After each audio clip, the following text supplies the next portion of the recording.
नमस्कार मित्रों, astro talkies में आप सभी का स्वागत है। शनि देव ने वक्रत्व प्राप्त कर लिया है, जिसे आप लोग सब जान रहे होंगे कि बहुत सारे एपिसोड्स इसके निकले हैं कि शनि देव ने वक्रत्व प्राप्त कर लिया है।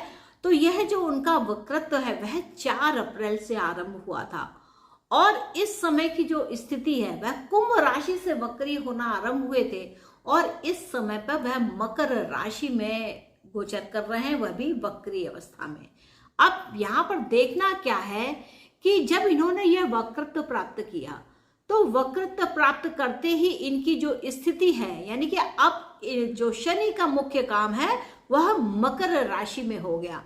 अब मकर राशि में बैठ करके शनिदेव क्या क्या काम करने वाले हैं, किन किन कहाँ से वह भाग्य का बल प्राप्त करेंगे, कहाँ से वह लाभ प्राप्त करेंगे, तो इस प्रकार की स्थिति बन जाती है कि जो शनिदेव महाराज है वह लाभ कहाँ से, वह काम तो करेंगे लेकिन वो भाग्य का बल कहाँ से प्राप्त करेंगे, उनको लाभ कहाँ कहाँ मिलेगा। तो यह सारी चीजें बड़ी ही महत्वपूर्ण हो जाती हैं।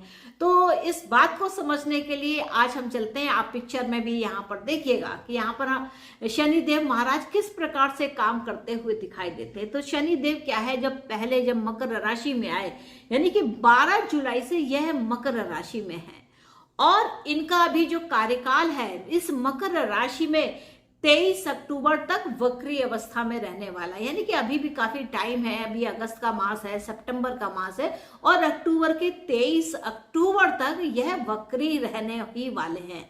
अब यह वक्री होकर के काम क्या करेंगे, तो वक्रत इनकी जो दृष्टियां हैं, इनकी जो मेन दृष्टियां होती हैं, इन दृष्टियों के माध्यम से शनिदेव क्या करेंगे कि अब उस पर दृष्टि डालेंगे कि मुझे काम कहाँ करना है। तो शनिदेव महाराज ने जो मेहनत करके, यानी कि तृतीय एस्पेक्ट जो उन्होंने डाली वह मीन राशि पर डालते हैं। अब मीन राशि पर उन्होंने अपनी दृष्टि डाली कि मुझको इस स्थान पर बहुत मेहनत करनी है, यानी कि इस राशि के स्थान पर मुझे बहुत मेहनत करनी है। तो शनिदेव अपना फोकस पॉइंट, काम करने की जो उनकी शक्ति होती है वह क्या होती है, मीन राशि होती है। अब मीन राशि क्या है, किन्हीं लोगों के लिए मीन राशि पहले भाव में होगी, यानी कि आपको अपने तन पे अपना काम करना है। किन्हीं लोगों के लिए जो मीन राशि होगी वह चौथे भाव में होगी, यानी कि सुख कैसे प्राप्त करना है, माता के संबंध में है, भूमि के संबंध में है, वाहन के संबंध में। तो शनिदेव की जो कार्य क्षमता होगी, यानी कि काम करने का जो उनका फोकस होगा वह क्या होगा कि मुझको इस जगह पर काम करना है। तो शनिदेव ने जो काम करने की जो उनकी प्रतिभा है वह तृतीय भाव पर जाती है। और जैसे क्या होता है कि कुछ किन्हीं से कॉम्पिटिशन्स होता है या जिसके साथ वह समन्वय स्थापित करके काम करना चाहते हैं, यानी कि सप्तम दृष्टि के माध्यम से जहां पर देखते हैं वहां क्या है, कर्क राशि बनती है। अब शनिदेव वहां से कर्क राशि पर दृष्टि डालते हैं तो क्या है, उनकी यह सप्तम दृष्टि होती है। सप्तम दृष्टि के माध्यम से जब शनिदेव महाराज इस कर्क राशि पर अपनी पूर्ण दृष्टि डालते हैं, यानी कि कर्क राशि यानी कि क्या, चंद्रमा की राशि। तो यह क्या है कि अब शनि की दृष्टि है और चंद्रमा की राशि है, तो चंद्रमा जहां अपने आप को भागना चाहता है या उसकी जो अपनी नेचुरल गति है वह अपने हिसाब से चलता है, लेकिन शनि क्या है, अपनी दृष्टि में डाल करके उसको उसी जगह पर स्टिक करना चाहते हैं, यानी कि तुम यहीं रुको और मैं तुम्हारे साथ मिल करके काम करूंगा। तो इस प्रकार से जब शनिदेव कर्क राशि पे अपनी दृष्टिपात करते हुए उस भाव को एक स्थिरता प्रदान करने का काम करते हैं। अब मान लीजिए कि जो यह कर्क राशि है वह किसी के 10वें भाव में आती है, तो 10वें भाव में आने यानी कि शनि देव ने आपके कहा जाए तो चौथे भाव से 10वें भाव पे, यानी कि आप जहां घर में कंफर्टेबल थे वहां पर उनकी जो दृष्टि है वह आपके कैरियर के भाव में गई, आपकी मान प्रतिष्ठा पे गई। तो वो कह रहे हैं कि आप स्थिर होइए और मान प्रतिष्ठा का लाभ उठाइए। तो इस प्रकार का इनका जो सप्तम दृष्टिकोण होता है वह होता है। अब अगर शनिदेव की 10वीं दृष्टि दी जाए तो यहाँ पर शनिदेव क्या होते हैं, काफी हैप्पी होते हैं क्योंकि उनको तो काम करना ही पसंद है। उनका जो स्वभाव है वह क्या है, काम करना। तो शनिदेव की जो 10वीं दृष्टि है वह तुला राशि पर आती है। तो तुला राशि में यानी कि शुक्र की राशि में तो यहाँ पर शनिदेव और भी वैभव युक्त होकर के काम करते, तो शनि की जो यह दसम दृष्टि आती है तो यहाँ पर यह वैभव भर देते हैं। बहुत सारे इसको कहा जाए तो आपकी जो संपन्नता है वह दिखाई देती है। तो इस प्रकार का यहाँ पर एक संबंध रहता है।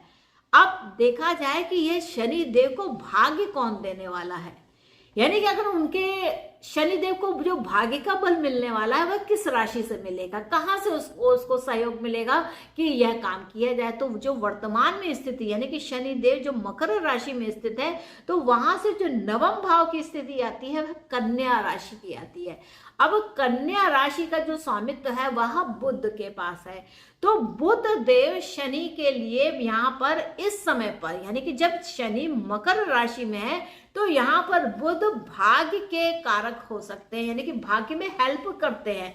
तो बुध देव, बुध क्या है, बुध आपके एक ज्ञान की वह शाखा है जिसमें आप अपने स्किल को डेवलपमेंट करके अपने काम को सुचारू रूप से बढ़ा सकते हैं। तो ये जो भाग्य का बल मिलता है वह बुध से मिलता है, यानी कि यहाँ पर यह भी प्रेरणा देते हैं कि बुध क्या है, बुध हरियाली का प्रतीक है, बुध खुशहाली का प्रतीक है, बुध तुरंत जवाब देने का प्रतीक है। बुध जो होता है किन्हीं भी कठिन परिस्थितियों में भी अपने आप को अनुकूल करके निकाल ही लेता है। तो शनि क्या है, यहाँ पे तो शनि को जो भाग्य का बल मिल रहा है वह किससे मिल रहा है, वह बुध से मिल रहा है। तो यहाँ पर जो बुध की राशि कन्या है, कन्या क्या है, संघर्षों में भी आप काम करते करते विजय पाते हैं। तो यहाँ पर जो उनका भाग्य बल है वह उनको कन्या राशि से मिलता है, यानी कि इसका जो स्वामित्व है वह बुध देव के पास होता है। तो बुध देव इनहैंस करते हैं उस शनि की क्वालिटी को, यानी कि कर्म को बुद्धि के द्वारा यहाँ पर एनहांस किया जा सकता है। अब लाभ की बात आती है तो शनि देव को जो लाभ है वह क्या कहां से होगा, तो शनि का जो पूर्ण लाभ है वह देखा जाए तो वृश्चिक में है, यानी कि वृश्चिक राशि यानी कि उनकी एकादश राशि हो जाती है। तो शनि से यानी कि जिस समय मकर राशि में शनि देव है, इस बात को समझना कि शनि देव मकर राशि में स्थित होकर के जो उनका एकादश भाव है वह वृश्चिक राशि आता है, यानी कि वृश्चिक राशि से लाभ की यहाँ पर संभावनाएं बहुत ज्यादा बढ़ जाती हैं। और अपने आप में अगर मकर राशि को देखा जाए तो ये लाभ वाली स्थिति होती है।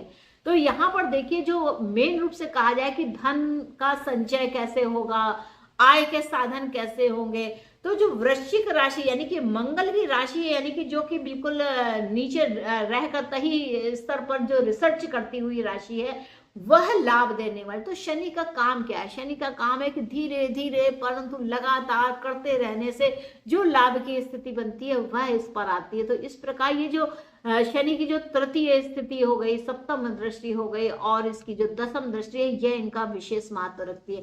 इनके साथ साथ जब भी कोई काम करता है तो भाग्य के बल की भी आवश्यकता होती है और भाग्य का बल जो है वह परिणित होता है लाभ की स्थिति में। तो यही एक महत्वपूर्ण बात हो जाती है कि ग्रह तो यहाँ पर है पर इस ग्रह को जो लाभ मिल रहा है वह कहाँ से मिल रहा है, तो कन्या राशि। तो कन्या राशि से जब भी कोई भी ग्रह या विशेषकर बुध यहाँ से गोचर करेगा या राहु यहाँ से गोचर करेगा तो बड़े ही उत्तम भाग्य की स्थिति यानी कि कर्म फल का पूर्ण यहाँ पर लाभ मिलने वाला होगा। तो मित्रों आशा है कि आपको मेरा यह एपिसोड अच्छा लगा होगा और आपने इस एपिसोड को अगर एंजॉय किया है तो कृपया चैनल को लाइक कीजिए, इसे शेयर कीजिए और सब्सक्राइब कीजिए। और मैं बीच बीच में आप लोगों के साथ अपने जितने भी मेरे अनुभव हैं उनको मैं साझा करती रहूंगी। तो मित्रों मुझको आगे दीजिए, मिलते हैं नेक्स्ट एपिसोड में किसी और सुंदर विषय के साथ। तब तक के लिए नमस्ते।